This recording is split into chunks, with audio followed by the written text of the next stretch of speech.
Vamos ver então o que é um terremoto. Com um lento movimento das placas litosféricas, da ordem de alguns centímetros por ano, tensões vão se acumulando em vários pontos, principalmente perto de suas bordas. Quando essas tensões atingem o limite de resistência das rochas, ocorre uma ruptura. Os terremotos podem ocorrer no contato entre duas placas litosféricas, no interior de uma delas, sem que a ruptura atinja a superfície. Isso é um dado importante. O ponto onde se inicia a ruptura e a liberação das tensões acumuladas é chamado de hipocentro ou foco. A gente vai ver por quê. Sua projeção na superfície é o epicentro. Então, lá embaixo é o hipocentro. Lá em cima é o epicentro. E a distância do foco à superfície é a profundidade focal. Embora a palavra terremoto seja utilizada mais para os grandes eventos destrutivos, enquanto os menores geralmente são chamados de abalos ou tremores de terra, todos são resultados do mesmo processo geológico, de acúmulo lento e liberação rápida de tensões. Então, geralmente, isto já vem acontecendo, uma tensão, um acúmulo de tensão, que vai acabar gerando um abalo sísmico. A diferença principal entre os grandes terremotos e os pequenos é o tamanho da área de ruptura, o que determina a intensidade das vibrações emitidas. Vibrações são ondas. Ondas sísmicas. Quando ocorre uma ruptura na litosfera, são geradas vibrações sísmicas, que se propagam em todas as direções na forma de ondas. O mesmo ocorre, por exemplo, com uma detonação de explosivos numa pedreira, cujas vibrações, tanto no terreno como sonoras, podem ser sentidas a grandes distâncias. São estas ondas sísmicas que causam danos perto do epicentro e podem ser registradas por sismógrafos em todo o mundo. Então é comum, às vezes, um terremoto acontecer no Chile e sismógrafos brasileiros registrá-los aqui em seus centros de pesquisa.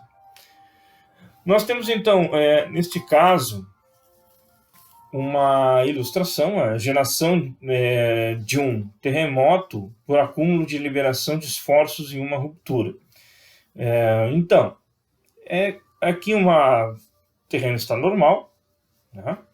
Aqui, quando as ondas começam a ter a tensão, né? A tensão começa a gerar uma ondulação no terreno, né? No solo, né? E o epicentro, hipocentro ou foco, ruptura. Aqui vejam como a terra ficou, a rocha ficou cortada. É muito ilustrativo, é bem simples de ver como fica a situação.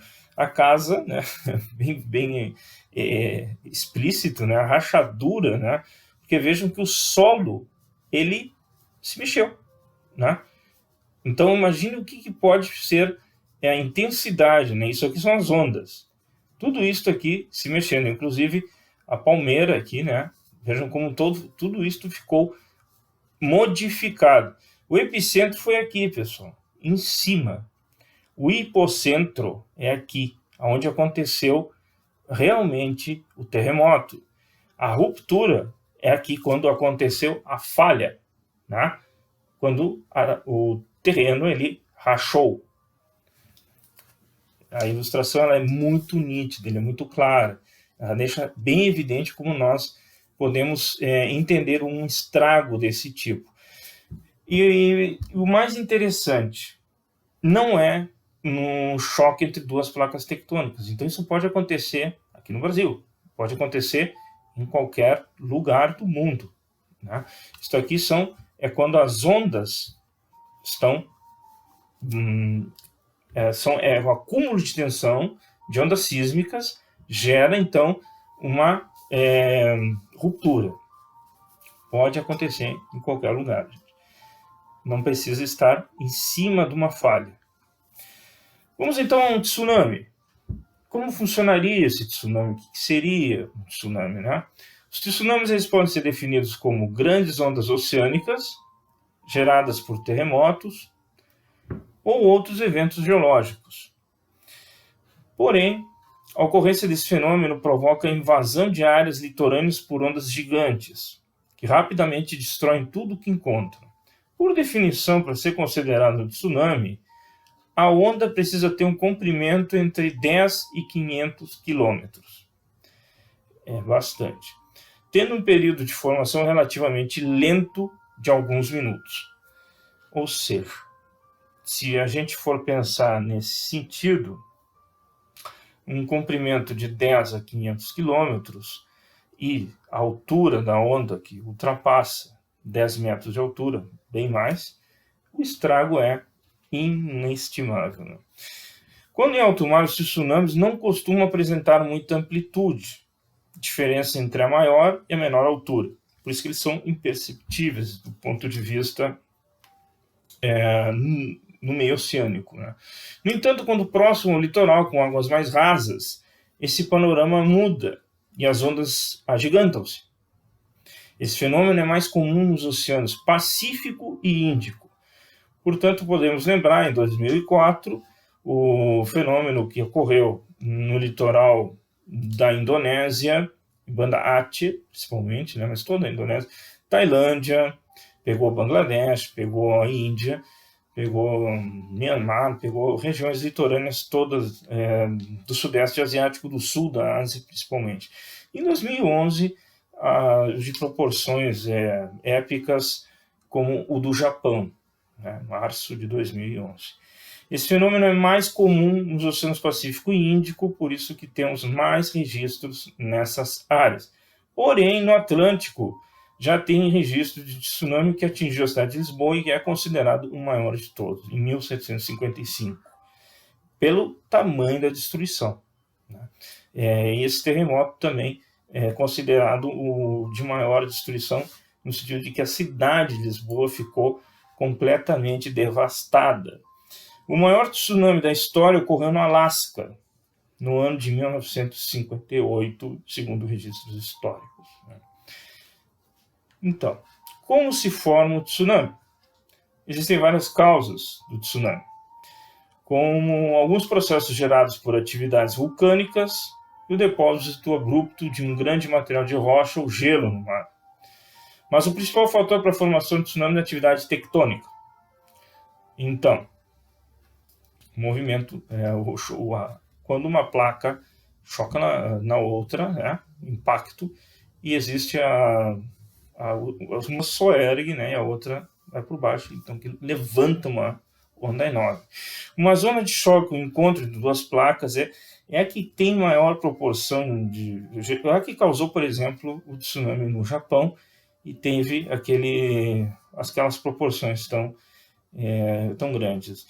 Tectônica é uma área geologicamente muito instável, proporcionando o surgimento de eventuais terremotos, resultantes da liberação de energia acumulada nos pontos de contato entre eles. Lembram que eu estava falando daquele acúmulo de energia que vai gerando uma tensão, né? Em algum momento isso vai explodir, né? Quando isso ocorre no oceano, há um soerguimento das águas oceânicas, que com isso agitam-se e são capazes de gerar fortíssimas ondas, os tsunamis. É lá no meio do oceano, a princípio imperceptível, há uma agitação no mar. Só que quando se vai aproximando da costa, com a proximidade da costa e as águas mais rasas, a proporção e a força dessa água, que não tem como ser contida, vai ganhar um tamanho, as proporções muito maiores do que se pode imaginar, né? Não tem como mensurar. Quanto maior a intensidade, maior tende a ser a velocidade de propagação das ondas, ou seja, quanto maior a intensidade do tectonismo, ou seja, do epicentro, né? Hipocentro e epicentro, gerando os efeitos ainda mais catastróficos nas áreas litorâneas atingidas. Além disso, quanto maior a velocidade de movimentação das placas, maiores também são seus efeitos, o que explica, em parte, por que o Oceano Atlântico não registra tantos tremores, vulcanismo e tsunamis quanto os demais oceanos.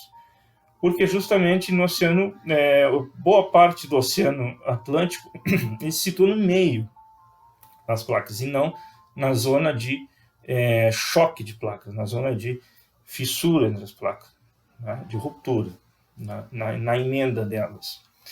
Aqui tem uma ilustração científica que ajuda a entender. Vejam que placa tectônica, aqui a agitação de água e formação de ondas, isso aqui já lá no meio do mar. Aqui existe uma profundidade muito considerável, as ondas são relativamente menores. Porém, a profundidade vai diminuindo conforme vai se aproximando da costa, né? E aqui está a placa, outra placa, e é um abalo sísmico, né? Uma placa vai para cima, a outra vai para baixo, isso vai empurrar, gerando uma onda. Aqui está o manto, né? Aqui no caso se chama zona de subducção. Esta placa vai ser, boa parte dela, consumida por esta superfície incandescente. E aqui outra ilustração também. O epicentro, placa tectônica, o hipocentro, o epicentro é onde há a rachadura, a ruptura. Então, aqui no meio, há uma profundidade muito grande. Então, essa água ela vai ter uma agitação, uma movimentação. Só que quando se aproxima da zona em que, aqui vejam a área urbana, ou seja, há populações, construções, né, desmatamento para poder construir, não tem como se proteger, não tem nem como dar tempo. Mas olha o tamanho da onda em consideração o núcleo de construção que é aí, que seria onde estão as pessoas. No caso, vemos então aqui a placa, o manto e aqui a crosta terrestre, né? O epicentro e a formação das ondas e o tamanho delas, quando elas se aproximam da costa. É realmente a formação mais violenta dos tsunamis. Existem outros, mas aqui tem mais proporções de destruição. Eu espero que consigam ter entendido um pouco disso tudo, e acredito que vamos aos poucos aprendendo e aprofundando um pouco mais, conforme as nossas pesquisas irem evoluindo. E um abraço, até mais. Entrem em contato, inscrevam-se no meu canal. Também podem entrar no site Projeto Pensamento Humano. Também está lá meu e-mail. Estou disponível para que tirem suas dúvidas e brevemente terei disposição para responder. Um grande abraço, até mais.